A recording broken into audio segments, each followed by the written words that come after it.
Every good and perfect gift comes from the Father of lights. I'm certain that God has created us with specific desires and giftings. We choose whether to abandon them or allow them to be used for evil. An apple is healthy, gives you energy, and keeps the doctor away.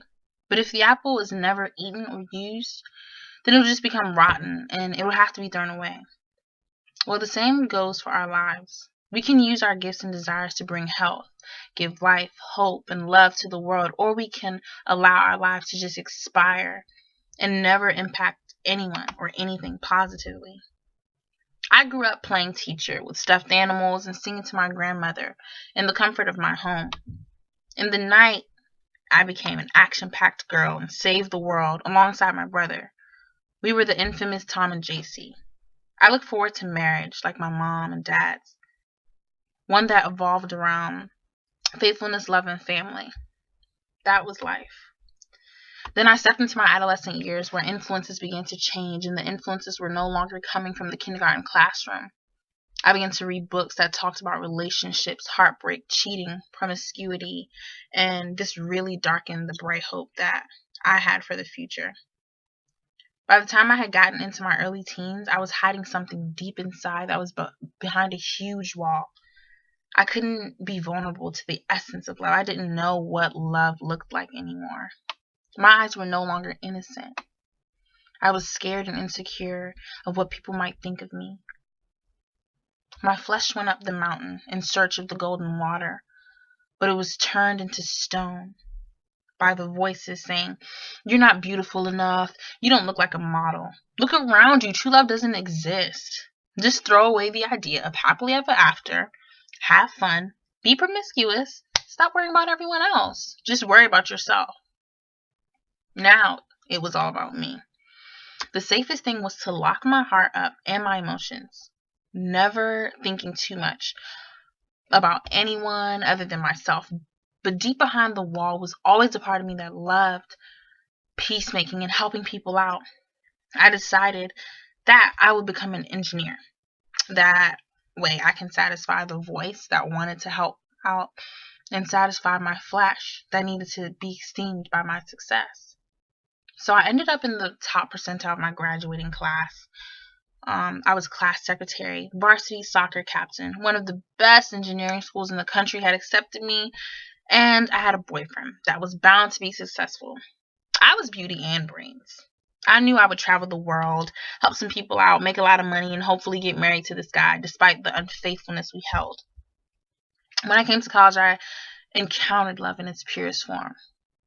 Love didn't ask if I loved it back. It just poured out on me. I was hooked, like Psyche. I beheld the beauty and magnificence of love.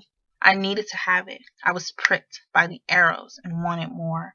But love got up and said, "All you have to do is get rid of your selfish desires so I can fill you with more, and we can be together." So I went on my journey, cut off the unfaithful relationships, the dreams of me, the titles, selfish ambition, and insecurity. I became vulnerable and safe. My soul climbed up the mountain and turned into stone.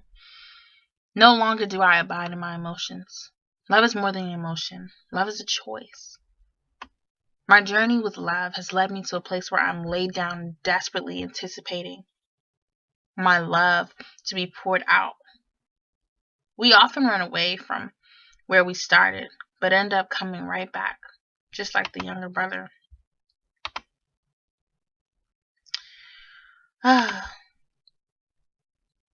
Well, God has brought me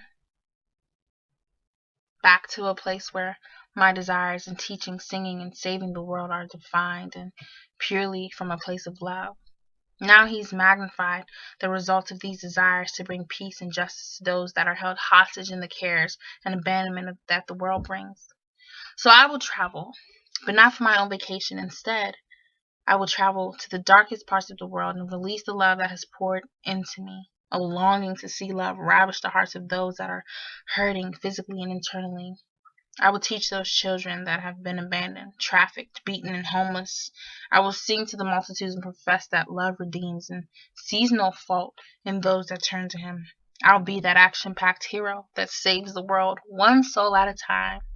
My destiny is to provide a home for the orphans and the widows, a lesson to those that have never learned what love looks like, a song that declares liberty and creates a greater capacity to love in the hearts of those that have been darkened. Finally, like the sister in the golden water, my spirit climbs up the mountain with ears filled with cotton balls that are the promises of God. And I make it to the top without hearing any of those pathetic voices. I am victorious in Christ Jesus.